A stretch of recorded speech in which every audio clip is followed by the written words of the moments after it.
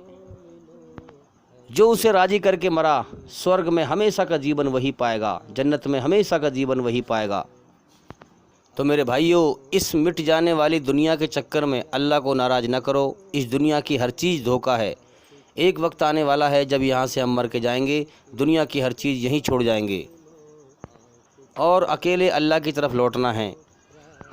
اس کائنات میں سارے رشتے ناتے سب دھوکہ ہیں، سب موت پر چھوٹ جائیں گے۔ ہر رشتہ ٹوٹنے کو بنا ہے، ہر سنگ چھوٹنے کو بنا ہے۔